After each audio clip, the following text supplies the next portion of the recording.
Swayam Prabha. Digital India. Educated India.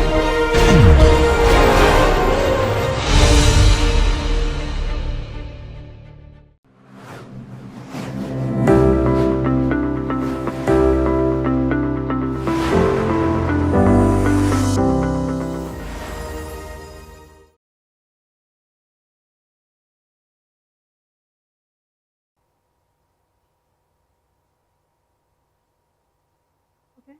So as I told you, why we need to do this? What is the objective to do this is, the main objectives, 4 important reasons why we do this footprinting is, we need to know the security posture. What do you mean by the term security posture is, whether this organization has firewall, how many firewalls they have kept, okay, what are the configurations of those particular firewalls, right? So these all will be known by doing the footprinting. I'll give you one example, like this is the external internet. Any data will come from the internet and go to the internet. Now this is my organization.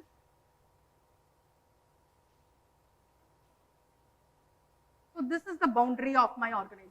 I will definitely keep a firewall here. Yes or no? I will also keep any other security software, antivirus also I can keep. I can also keep an IDS. I can keep multiple devices. Now, when you do a footprinting, I will come to know, okay, there are 3 devices. I need to scan past the devices, right? I will get some idea. So that is about the posture, right?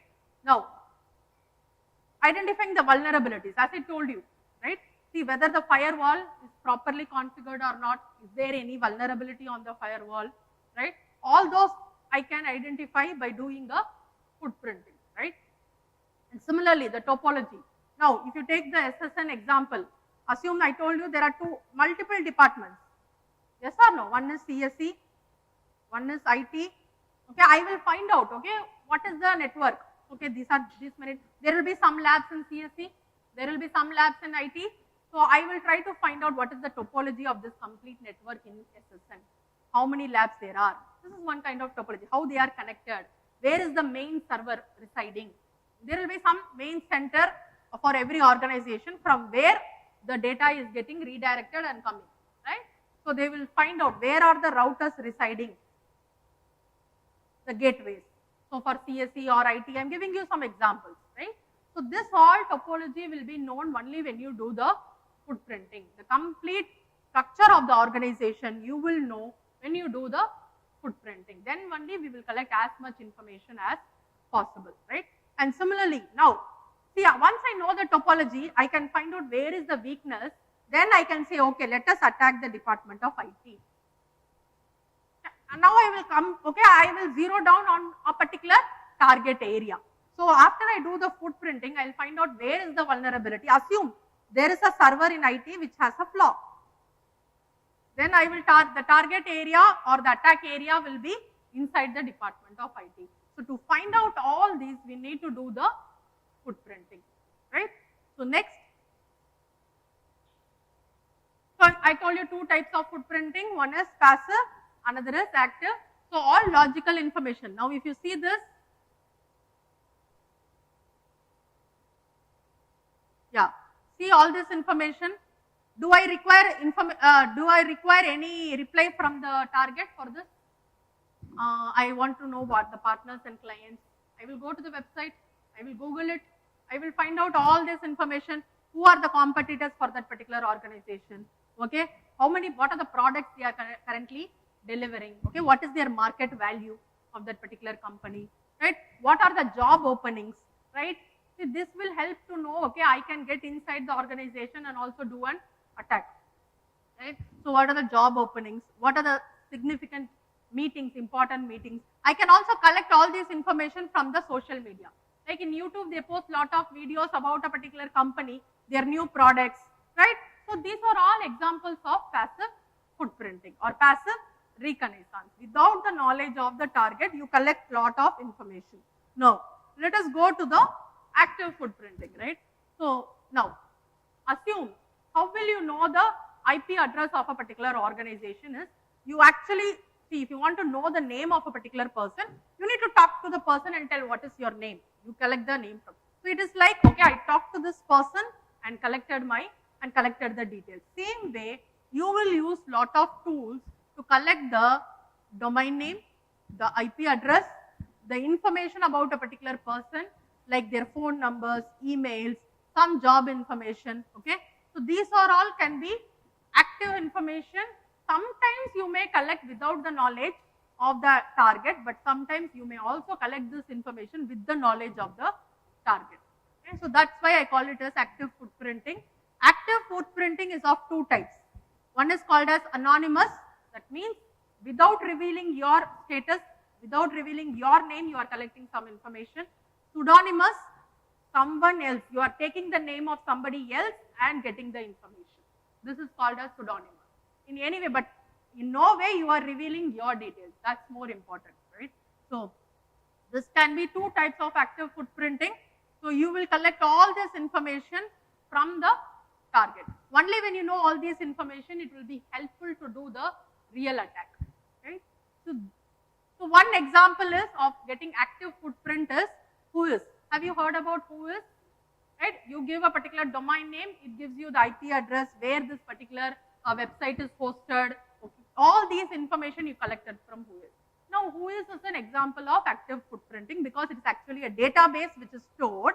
You ping to the database and collect the information, right? So these are all some examples of websites which can give you the result of Whois, right? So you can give whoisdomaintools.com. Even in Google, you put Whois, a particular domain name, any domain name you put, you will collect all information about the domain, right? So Whois is a very good way of collecting the domain name registration information to find out who has actually registered this particular domain, right? So this is going to be Whois. Now, detecting live systems, right? See, when I told you active footprinting, you go in a step-by-step manner. What is this step-by-step manner? See, first of all, you should find out what are the ports which are open. What are the services which are running? I gave you an example, right? So the port number 23 is open. So that is going to be a telnet port which is running. And what are the services running? So in the services, in the sense, FTP protocol is working. In that FTP port, some FTP service is running. I'll show you an example, then you will understand what is the service, what is a port. Just make a note of it. The first aim of doing a reconnaissance is to gather open ports and the services which are running on that particular port. Now you remember, I gave you an example of PHP, right? Why I gave you that example? Because PHP has an inbuilt flaw. Using that flaw, I am going to create an exploit and execute it on the PHP machine. Same way, assume that I have a FTP port open. FTP port is used for what purpose? To send the file transfer, right? Now, if the FTP port is open and some FTP, yes, stands for some FTP service, is running and this has a flaw. If this service has a flaw, I will exploit this service. I will use this service and enter inside this particular port. Understanding? For that, I should know what are the ports which are open, what are the services which are running. And remember, I told you one tool which will execute the exploit. What is the tool name I gave you? It starts with M. Metasploit framework, right? Now, in this Metasploit framework, you can go and show, now this service, FTPSD, assume the name of this service. Show FTPSD, it will give some, assume this is 1.3. It will list all the exploits which can be targeted on this service. Then I will use that exploit and start doing the attack. Now you understand the correlation. First of all, only when I find out what is the port which is open, what is the service which is running, I have to find an equivalent exploit which is present for the same service and execute that exploit on this machine so that the attack is successful. This is the process, right? So first thing is you find out the open ports and services which are running. What are the servers which are running, right? Now this one, definitely FTP server is running, yes or no? Similarly, we have the email server, we have the web server. There will be different servers which are running. We will target any one particular server and execute the attack, right? So then we have, what are the different DNS, right? For example, google.com is a domain name service.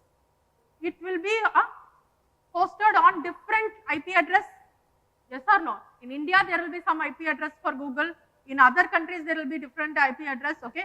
So you can give ns lookup, take down this particular command. Give ns lookup and give google.com. You will find all the different IP address of that particular Google, where all Google is hosted. Now, by this way, you will find out, okay, these are all the routers which are present for Google. We can target any one IP address for that particular domain name. So this is DNS and routers in use. Okay. So similarly, banner info means you collect lot of information about a website, like, see, what is the OS which is running on this particular application. Sometimes you do not do a direct access, you do an indirect access. The web application is running on Tomcat server, example. The Tomcat is hosted on some Linux operating system. All this information will be given in banner. Even the version of the operating system, the version of the server, all this information we call it as banner information. These are all some detailed information which you get, which will be helpful to perform the attack. So banner means lot of information about the target system. Examples are OS fingerprinting. You can take down this term, OS fingerprinting, or we also called it as TCP/IP fingerprinting, right? Because most of the data we communicate using the TCP/IP protocol, right? So OS fingerprinting and the TCP/IP fingerprinting will give you lot of information about the system. The final one is, yes.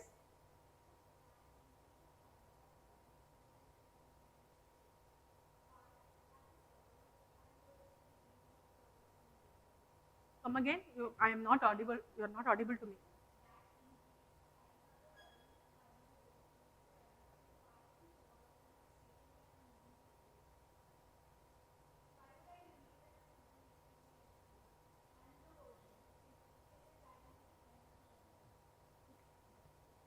See, it is like you collect the information.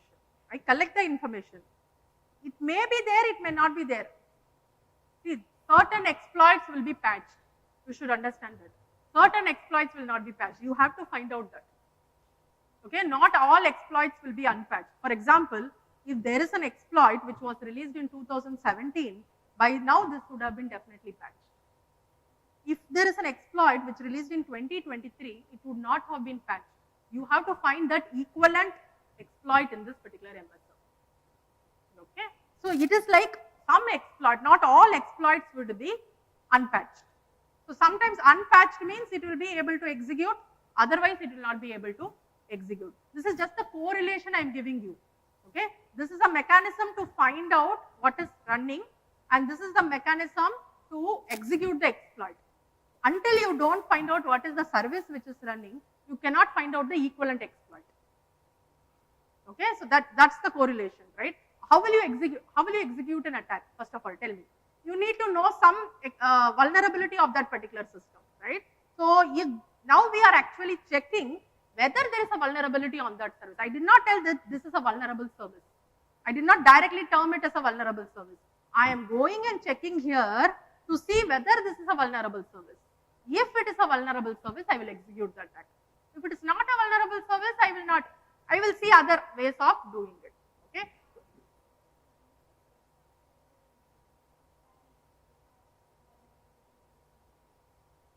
No, vulnerabilities will not be revealed. Only service name and service version will be revealed. It is your job to find out whether the vulnerability exists in that service. For that, you need to do a lot of research on that.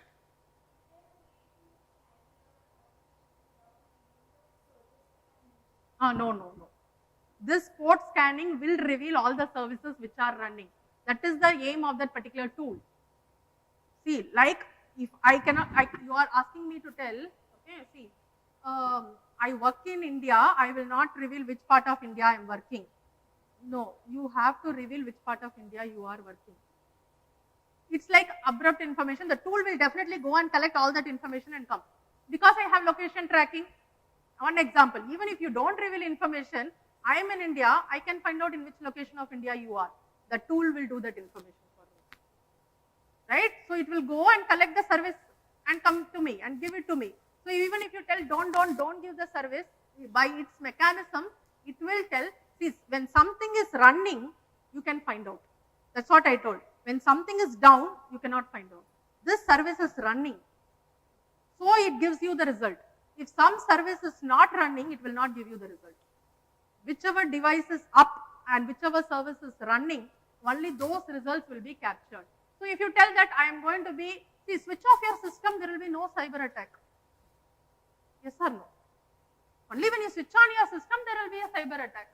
When you are switching it on, automatically some data will be captured in the internet and that data will be revealed. So as part of that, your service is going to be revealed to the user. Understanding what I am trying to tell, right?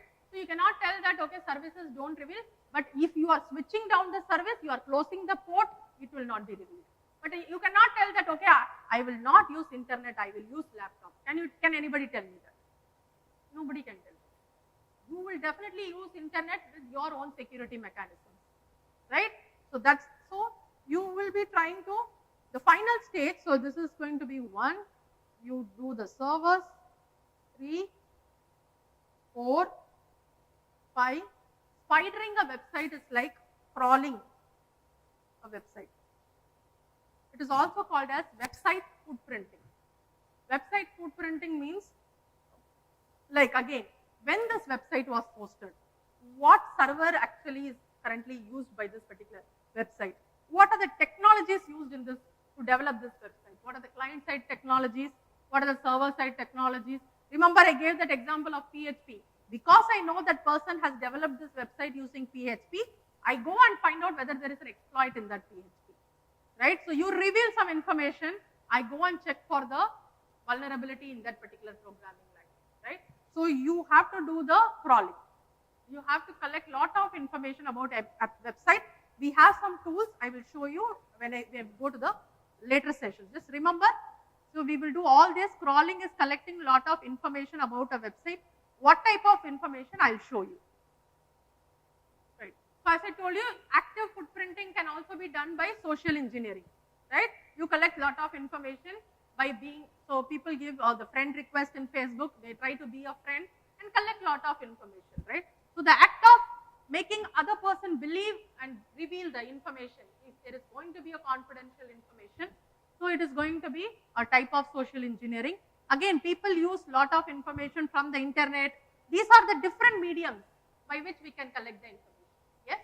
So again, take down one tool which is present in Kali called as SET toolkit. This can be widely used to perform the social engineering attacks. Okay. So SET stands for Social Engineering Toolkit. If you want to do any of the attacks, like I'll give you an example. I can clone a Facebook page. Okay. I will create a fake link for this. I will create a link for this and I will send it to you. You will assume that this is a real Facebook page and you will log in with your Facebook credentials. Automatically credential stuffing will happen. I told you what is credential stuffing, right? All these we can do it using social engineering toolkit. You can clone a Facebook page, you can clone a Gmail page, you can clone a Twitter page, the login page. All these you can clone and you can send that particular link to your friend and he will assume that it is going to be the genuine page and they will try to do the credential stuffing attack, right? So now we will see some other types of social engineering attacks. If you see on the diagram, impersonation, you act like someone and collect the data, right?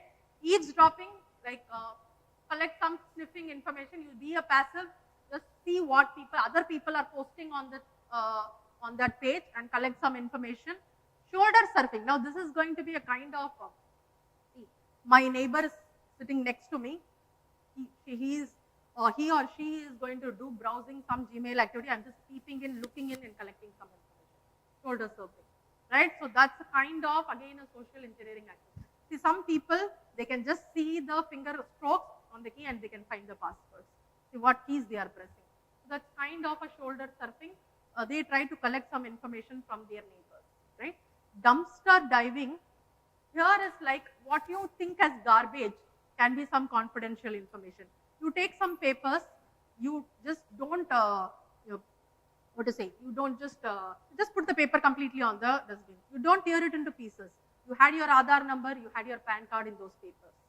Immediately it becomes a confidential information, right? So dumpster diving is where a person who takes the garbage and checks whether there are any confidential information. So that's why the PAN card and Aadhaar card xeroxes, if you are not using it, you have to tear it completely and put it in the dustbin, because these are some confidential information using which your data can be stolen in the future, right? So similar, third party authorization, right? See, some people, they will assume that I'm in BIT, I am giving some data to other company to do some kind of thesis work for me, right? So they are writing my thesis, they are helping in my grammar for my thesis, and they are asking some login information of my emails or something. So these are all some confidential data. Even for genuine reasons also, you should not give it to the third party people, because we cannot trust them, right? So third party people mostly do in companies, there is something called as auditing. You would have heard about auditing, general auditing, but this is with respect to security auditing. Assume a company like Microsoft, they will have their own auditing people, right? They will do auditing, means they are again doing penetration testing. They are doing the penetration testing and they are checking for the security controls. Assume I am just a startup, I cannot afford for an auditing right now. So I will hire third party people. That time I have to give all the details, right? Because without giving the details, how they will test for my security inside the system? That's where the attacker can play a role, right? So third party authorization. And piggybacking is like, see, you send some detail to the server, and from that information he will reply back to you. You have sent some information. Using that information, I will start a new conversation. When we do the oral examination for our students, okay? So when we ask a question, the answer they will take from the question itself and give it as an answer for us. That will not be the correct answer, okay? So they are actually bluffing, right? So that we can easily find out, because we gave some key terms, the credential stuffing. I give you, assume that you don't know anything, but the keyword is credentials. With that you can give an answer, right? So the credentials are stuffed and something like that. So this is a kind of piggybacking mechanism. You collect some information from what you have already sent, then ask some more information from the client. That's called as piggybacking, right? So these are all mechanisms of doing an active footprinting using the social engineering, right? Now, the footprinting, as I told you, we can collect information about a network. You see here, in this vertical, you can collect lot of information about a network. Your DNS, yes, you can collect the IP, you can collect the website's information. Access control. Heard about this access control? See, any system, heard about this MAC, DAC, RBAC. These are the three different types of access control. MAC stands for mandatory access control, DAC stands for discretionary access control, RBAC stands for role-based access control, right? So you should find out whether the organization is using what type of access control. And then you see whether there is any weakness in that particular access control. See, mostly if you take RBAC will be widely used, right? In our organization, we have our own internal portal, okay, for our students and faculty. Every organization will have, right? Based on the role, you will have different privileges, right? Students can see their attendance, students can see their marks, right? That is their privilege. Faculties can post the attendance, faculty can post the marks, edit the marks, update the marks. So if the student tries to do an unauthorized access here, right? So he can easily update the marks, right? So that's why what immediately in our college they did is few years back, okay, whenever you are updating the mark, immediately an OTP will be sent to your email, okay, even if you are the same person, okay, so that only when you enter the OTP in a particular box, the mark updation will be allowed. This is a kind of authentication mechanism. So nobody can update the marks directly. You need an authentication mechanism to prove that it is you who are actually updating the marks, right? So these are all access control we have to check in an organization. There will be, what do you mean by VPN? Heard about it, virtual private network. It is again an encrypted channel between the client and the server. Okay, you have the VPN channel. You will be using some encryption algorithms, right? So for example, you can use the IPsec. It's a very popular algorithm which we use on the VPN channel, right? You will be sending the data from the client to the server, and you will see how secure are the endpoints. These are the two endpoints of the client and the server. How robust they are, you can check. Right? Similarly, firewall vendors. See, now this ACM is being sponsored by Cisco. They are the leaders in security devices. Right? Cisco have their own devices for firewalls and endpoint security appliance. There are a lot of devices which they have, and believe me, they are specialized in it. Right? So we should know. Okay, a firewall from Cisco means it will definitely be very robust, very sophisticated.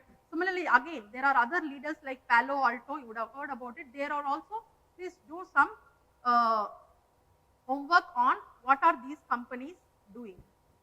Palo Alto and FortiGate. They are also leaders in firewalls and what other products, security products they develop. In our VIT also, we use Cisco products. We use Cisco products for our firewall, for our other kind of endpoint security. We implement the Cisco solutions because they are all leaders. They have very good signatures present inside, and they can try to prevent the cyber attacks in the current era. In the current era, they can. So, and what IDS are there? What protocols are you using? Routing protocols. So I told you, you have lot of protocols. You should use the latest protocols. Otherwise, there is of no use, right?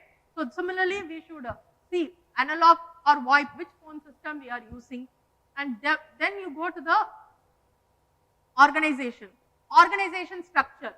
See, usually people will target for attack the CEO, the highest level, right? And below CEO, who are the people who are directly communicating with CEO?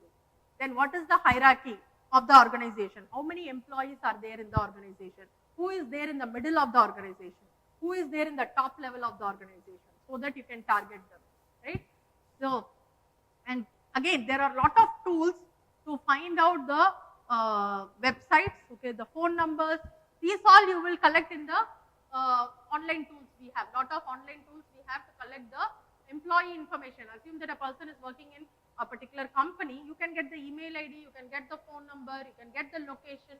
Nowadays, all those information retrieval is very easy, right? So then you can also see the history in which is working company, the association of that particular, for example, a particular company has a merger with some other company. All those business associations you can come to know using the footprinting, right? Then you have the host. Remember, we discussed about the services running, the operating system information, even the OS version we can find out. What is the version on which this particular application is hosted? We can find out that, right? Then we have the enumerated information. Enumerated information means it's like you want to know how many user accounts are there. For example, you are using a Windows operating system. In my VIT organization, how many current accounts are configured in this Windows operating system? This is a kind of enumerated information. You collect some information about user accounts, user roles, all these we call it as enumerated information, right? And similarly, SNMP, any idea what is SNMP? SNMP stands for Simple Network Management Protocol, right? This protocol is a widely used protocol to perform the network troubleshooting, the network management. When you do the network troubleshooting and network management, you will collect some information about the routers, about the security devices. You will collect lot of information, right? So, and similarly, users groups. In Linux, you have the different accounts, right? User account. You have the group account. 2 or 3 users can be combined together. They have a group account. All these information we can try to retrieve, right? So then we have, as I told you, nowadays lot of attacks are happening in the mobile. Yes. So you can try to go and check for mobile attacks. A lot of attacks are happening where they try to steal your contacts, steal your messages, and they try to do lot of attacks on the mobile devices. So mainly the footprinting is going to scan 3 verticals. At the network level, I will capture some data. At the organization level, I will capture some data. At the host level, I will capture some data. All these data only when I have, I can go to the attack. Otherwise, it's of no use. All this information itself will take nearly 30 to 40% of your real time before you do the attack. So footprinting is very important. It's one of the crucial phases of penetration testing, right?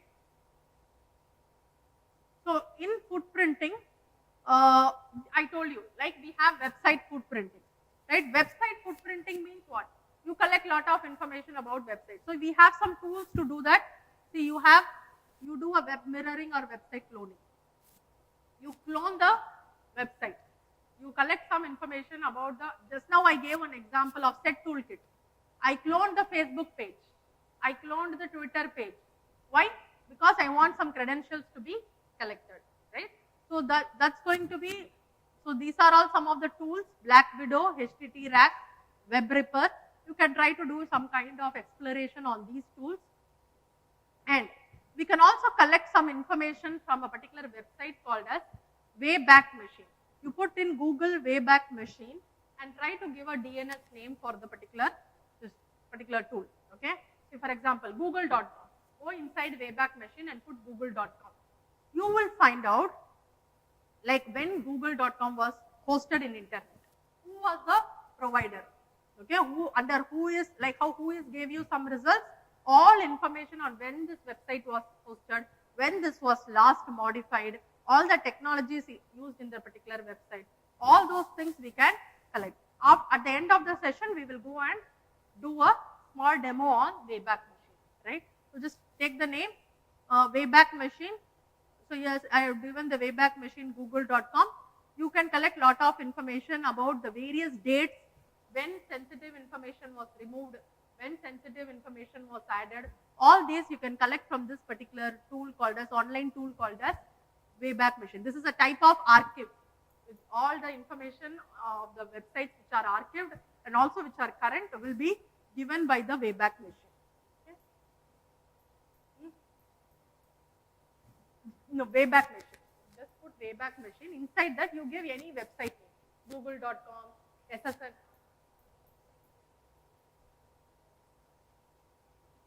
Yeah, website fingerprinting is also coming under website footprinting. Both are same. Yeah, both are same. They are collecting the information about a website, right?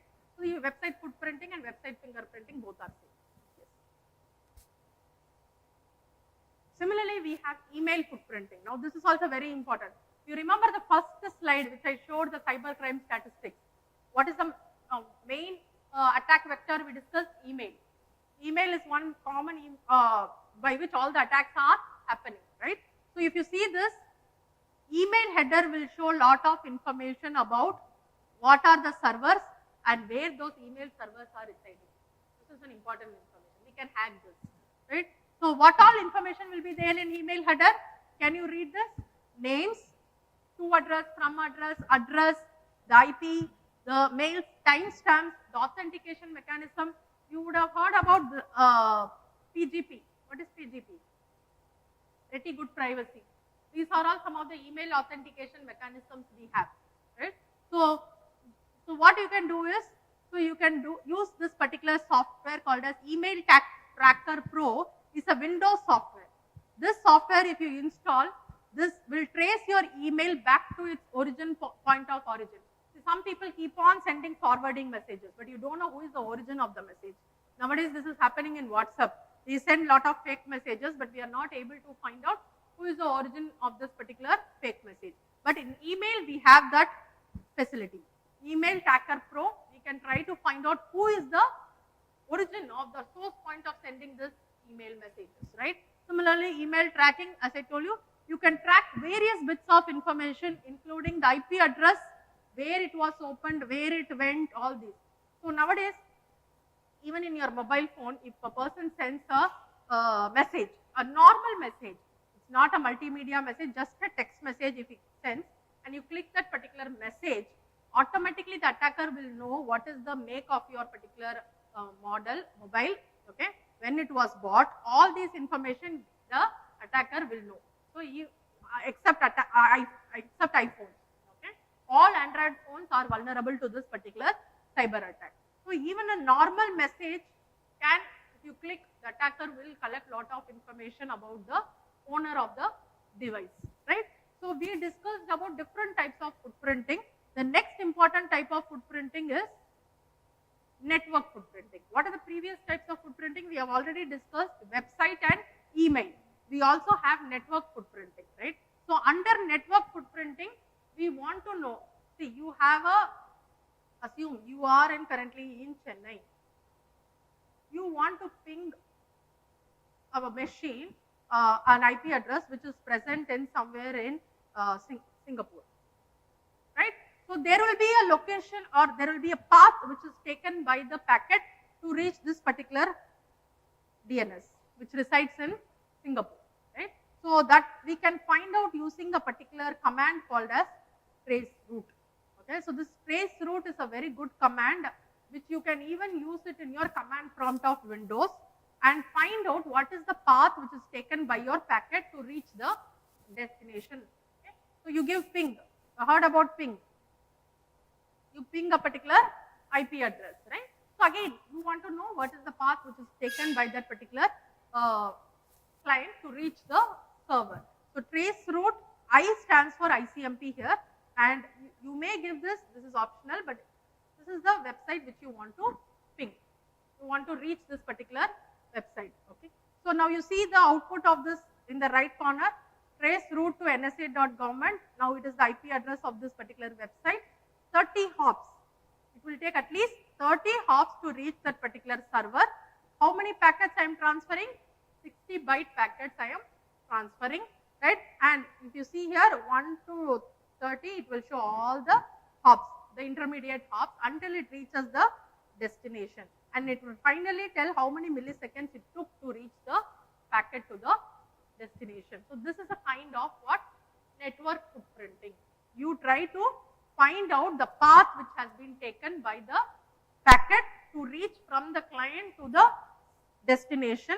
This a network footprint is actually established, right. So, traceroute is going to use ICMP in Windows, okay. So, this, as I told, you can go to the command prompt and give the command traceroute, and you can try to find out, right. So, it is very good for identifying whether there is any firewall on the server side, okay, and the path which is being taken. For both these purposes, we use this.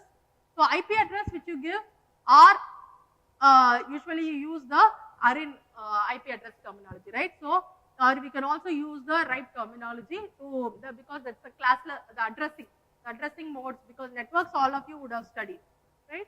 So, the addressing is basically coming from the ARIN methodology, right. Now we will see some other tools which you can use to do the website footprinting. So, as I told already, I have talked about MSF, Metasploit framework. You are already aware about it. You also have other tools called as Recon NG. This is again available inside Kali Linux, right. Harvester, it is also again available. Sublister, these are available. Okay, Maltigo is very popular tool to do the digital forensics or digital footprint of a particular person. For example, you give the IP address, it will create a tree-like graph and find out where actually the source of that particular IP address is. For example, so for Google, remember I told you there is some IP address for Google, all its neighboring, all its servers, wherever it is hosted, all those information will be represented in a tree-like or a graph-like structure. It is easy to visualize. So, that's the purpose of using this Maltigo. You also have social engineering framework. Remember I told the SET toolkit, similar to that we have social engineering framework. We have web-based recon, right. Again, we can do web-based reconnaissance. So you can take down, I will give you some links towards the end of the session where we can do web-based reconnaissance.